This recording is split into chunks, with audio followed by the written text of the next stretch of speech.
Hi, this is Tropical Plants at 53 degrees north, so Happy New Year to you if I've not already said it. This is my second video of January, and I'm going to split this video into three different parts. So the first part is all the plant highlights, so that's new blooms, new growth, anything that looks really interesting at this time of the month. The second part is all about the tasks that I'm currently doing and one or two discussions about various things, and the third part is a prizeless competition. So let's get started.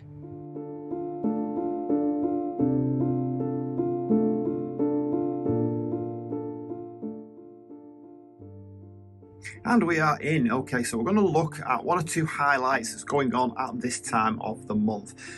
Loads of things going on in terms of tasks and jobs. You'd think that January would be a really quiet time. It's actually not. So I've repotted this. This is my tiger pot begonia, or begonia bowerae. It really was in need of one. It was only in a tiny little 8cm pot.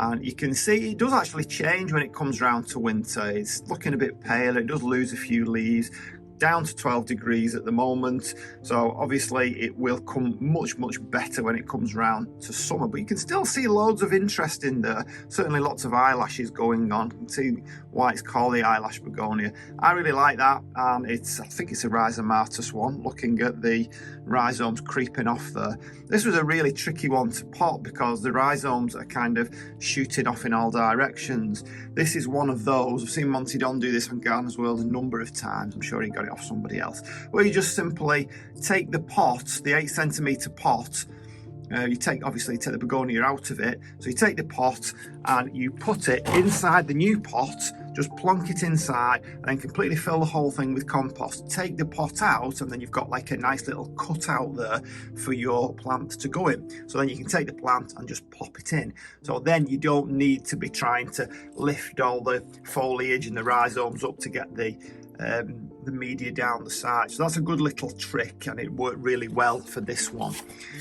This one over here, my begonia curly fireflush, I've cut a few of the dying leaves off. It really doesn't like to be down to 12 degrees. It's coping at the moment, and if I find that it starts to lose a few more, I might have to move it up to a little bit higher. We can see it is about to bloom there. I still quite like the size of this one. It seemed to be set back a little bit at some point this year. I did move it to a place that it wasn't very happy, and it seems to be okay there now, and it is coming back again. So over here I did mention about this Pteris quadriorita. The slugs really seem to be attracted to it. It had loads of slug damage. It is coming back slowly. It does need a bit of a tidy up. Well, I'm hoping that now that the slugs are keeping away from it and we've got some slug pellets down, it starts to show me some of the fantastic new foliage that we had on it last year. Pinguiculas, this one, I can't remember this one, is it Tina? I can't remember, let's have a look. No, it's not. Pinguicula Guatemala. So this one, again, another light issue. So we had all these carnivorous plants.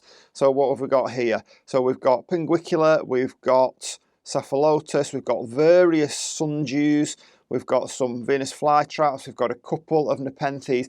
They were all over there in a darker place, and they were getting caught by the fan at the bottom, the breeze from the fan. That did not work particularly well for these sundews here. We've got Drosera dichotoma giant, and we've got Drosera, what's that one? Binata variety multifida. Now the problem here was that because these dry out very quickly, it just killed them all off, and you can see we've got loads of new growth now that I've got them right under the light. That one's died off, can get rid of that one, but the new growth is coming, so that is good. So yeah, we were talking about the Pinguicula as well. 3 blooms on it this time. That's looking really nice, and it's doing its job and munching up the little flies that we get in here. The sundews never look really good at this time of year. You do find that you get loads of parts of them dying off, and very often you can cut them right down to the base and they will come back. That one's still looking okay, and those that I repotted up here seem to have survived as well. I have tried that once before in the past, like repotting some of these sundews. These are Drosera capensis, and they look okay for a while and then they just kind of decline. Now these are okay so far, we will see. It's a shame you're a little bit early. Should have hung on a bit. This Masdevallia, what's this one? Schroederiana. That's going to be a first blooming for me, and you can see it's going to look really nice. I think this is a species. Okay, what else have we got to look at? There's loads going on at the moment, actually, more than I kind of anticipated at this time of year. I've been doing loads of jobs, loads of repots. Cyclamen are looking great, as you'd expect. So what have we got here? I mean, they're all actually cyclamen persicum hybrids. They're the only ones I grow. I don't grow the hardy cyclamen. That one looks really nice, leaves alone, but you can see the beautiful blooms on it as well. That one's looking good. I have another one back here that's just about to come into bloom. The ones that I do myself, that I bring back from dormancy myself, seem to take a little bit longer. This one kind of went a little bit leggy because I had it in a darker spot, but the blooms are looking okay. I'm quite happy with it, it's not a problem. That one's okay. Another new one that I brought back from dormancy, another new one. Can't actually see any blooms on that one. I'm not sure what's up with that one. I'll have to have a closer look to it. Another large one that I brought back from dormancy. This one looks really good when it comes, so that one's going to be a little bit late. It's quite good doing that actually, because they do tend to be successional as well. Begonia fuchsioides just keeps going and going and going. Somebody mentioned the other day that you can get these in different colours. I've never actually seen different colours. I know it doesn't tend to be used as a bedding plant over here. You don't really see it that much. I know over in the States and various places they use it a lot more in bedding schemes. Now look at this. So this is my Pleurothallis restrepioides. Now I did a video on this a long time ago, a couple of years ago. Look at it now. My video was saying how much I really didn't like it, and I wasn't thinking of actually keeping it for very long. As you could imagine, what you tend to do with these things is I find it hard to throw these things out. Gosh, my arm's out long enough to hold it so you can see it all. I threw it under a bench, so it went in a more of a shady spot. I mean, all the leaves had all these black marks on. You can still see one leaf there with black marks on it. And somebody mentioned that it could be like water droplets not drying on it. They had been growing orchids a lot longer than I had. So I tried it. I actually put it in line of a fan. And I also repotted it into this kind of net pot. I can't remember the reason for it at the time. I don't really water it as much as I should do. It gets a water when I get round to watering everything else. So I'm not really basing it on whether it needs it or not. And as always with orchids, it thrives on neglect. The more you do to them sometimes, the less they perform for you. And look at it. I mean, I was saying I really didn't like it. I really didn't like the blooms on it. And you know, I'm not that, you know, it's not my favourite bloom. You wouldn't look at that, I don't think, and say, wow, what a stunning flower. But for some reason, when you get it all together like this, it's kind of otherworldly to me. It kind of looks a little bit like something that would grow on another planet, say Venus maybe, or Mars, or it's just a really weird thing, and I actually find myself more drawn to it. Probably the fact that it's looking healthy as well, that certainly does help. And it's got loads of blooms on it. I mean, it was full of keikis as well. That was something else that was a problem, and I really hate them when they look like they're packed full of keikis. This one just doesn't seem to be growing the keikis. Don't know why, it's just happier, isn't it? It's in a happier spot. And the flowers are really bizarre in that they come from like the base of the leaf. It's just an odd thing. So I have brought it out from its spot hidden underneath the benches. It was down there, and it's now up in pride of place. And no doubt now that it's in the light, and it doesn't like to be in the light, or at least it appears that it doesn't like to be in the light, it will probably start to develop more spots again. As soon as these blooms drop off, I'll put it back to where it was, because it seemed to do really well down there. I have repotted this Dendrobium Berry Oda, which is looking awful despite it being in bloom. I know the slugs have been at it as well. I'll give it a spray because I've no idea what's causing all these spots. I know the roots were really tightly packed, so that certainly didn't help. Like, I mean, really tightly packed. So I've put it in a much bigger pot now. Not too big. You can see it's still, you know, it's still snug, but there's plenty of space on there. Cut the dead roots off. And what I'm thinking of doing, because even the blooms look like they're affected by whatever this is, so I may well cut off some of those blooms Whether the newer ones, that one's had a slug on it, whether the newer ones will be the same, I don't know. It may be a case of trying to save that. It's been excellent for 2 years, and for some reason it's just developed this, whatever it is. Phragmipedium besseae, so this is the second bloom on it.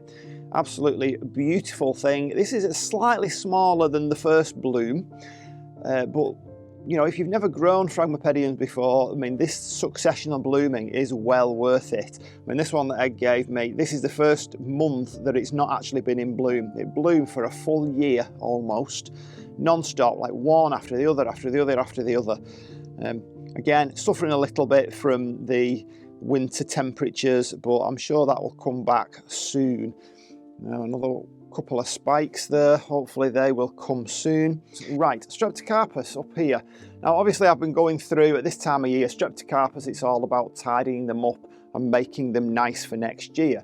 So this is a species, doesn't look like a Streptocarpus, does it? So this is saxorum, and it does kind of develop these like bronze tinges to some of these leaves, which look like they're going to fall off. It's like they're dying, but there's enough on it for it to look really healthy again now. So it's got its first bloom there. It's not actually bloomed for me much in the past, so I'm hoping we're going to get a few more now. There's a couple more spikes there. I quite like the spikes, just the spikes on their own look quite nice. So that's doing okay as a hanging plant. And hopefully, again, it probably need a repot now. Like, I start so many off in these very small pots, and then I just forget to do anything about it, and they suffer. You know, I don't get round to actually repotting them.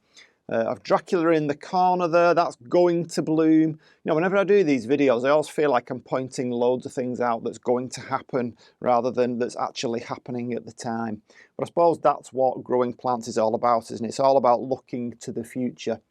Ferns are doing really well at the moment, getting so big. I don't know what to do with that one. I really like that Phlebodium aureum divana.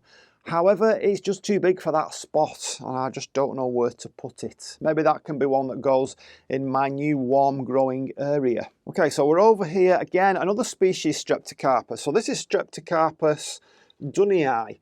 So this is the unifoliate. Now, those of you who have a keen eye might have noticed that it was about a foot long, and now it's not. So this Streptocarpus do this. What they do is they kind of naturally cut off part of the leaf, and you can see around the edges here where it's gone yellow. Well, the rest of the leaf went yellow like that, and the edges went brown. So I cut it off because that's what I normally do. With the other Streptocarpus, the ones that you're used to seeing, these sort, I can like remove the whole leaf, or I can just remove the tip where it's gone yellow. In this case, because it's a unifoliate, it only has one leaf. Sometimes I believe they can have 2 or 3, but this one only had one. Unifoliate means one-leafed plant. I couldn't remove the whole leaf, so I just removed the edge of it. I've also repotted it. It was desperate for a repot again. It was only in a very small 8cm pot. So the question is, this is one of those plants that once it's bloomed, it dies. Is this getting ready for its swan song? Is it getting ready to throw up a bloom and then, you know, that's it, it'll die off? I do believe that the seeds like germinate very, very easily, so it's not the end if it does bloom. I hope it does. I want to see it in bloom. It's a shame it couldn't get to like 3 feet long like I believe some of them can, but I think again that's my own fault for not repotting it in time. So over here in the warmer side, I'm going to show you an orchid bloom. Oops, just as I pull apart some of my Spanish moss there, I'll just try and get it into the light. Now, look at that. Try and get it closer, see what you think about that. I don't know whether it's in focus or not there. Well, this is actually the second blooming of this one for me. This one is Anathalis linearifolia.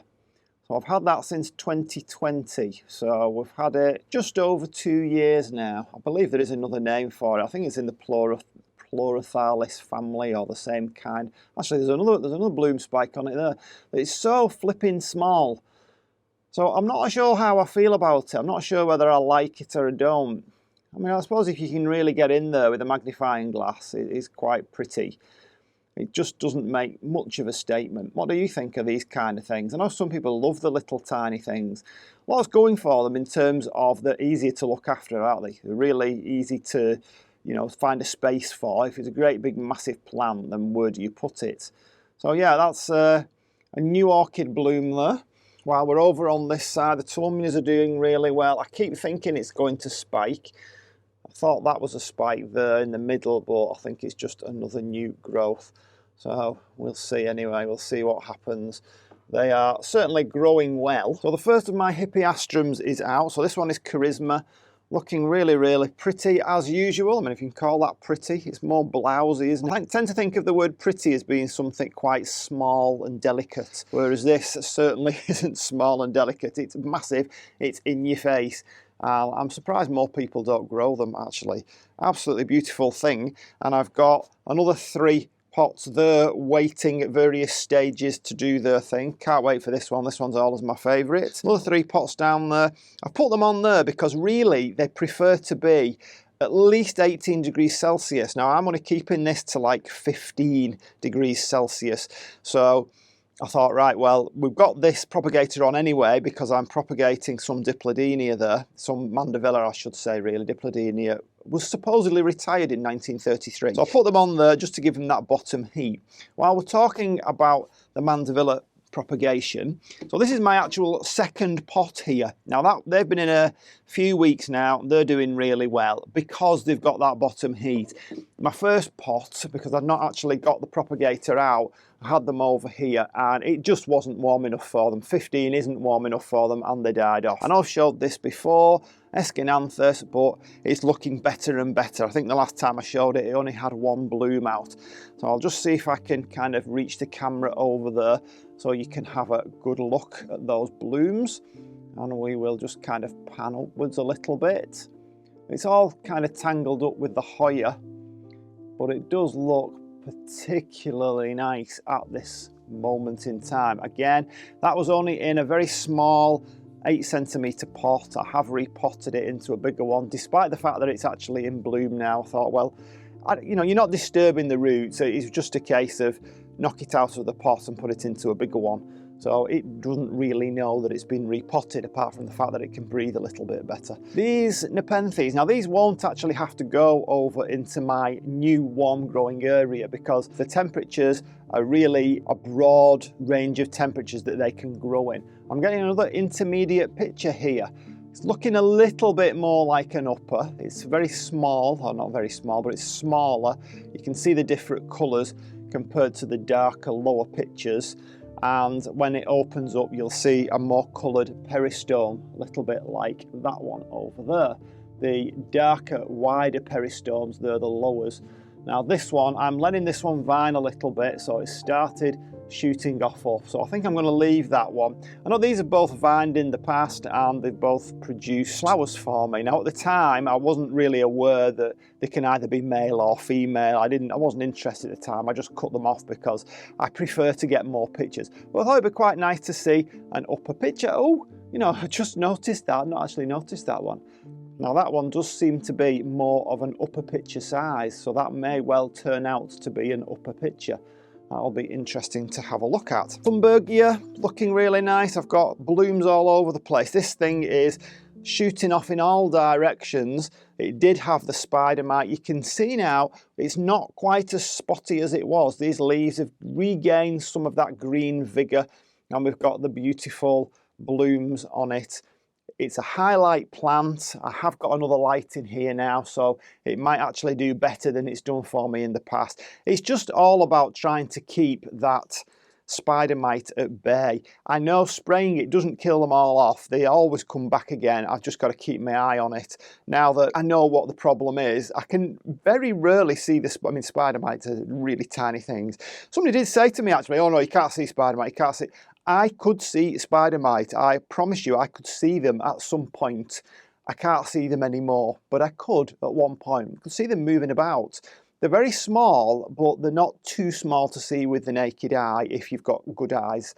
I haven't anymore, so I can't see them anymore. So it's just a case of looking for the damage. If you've got webbing on there, you know you've got a really bad infestation.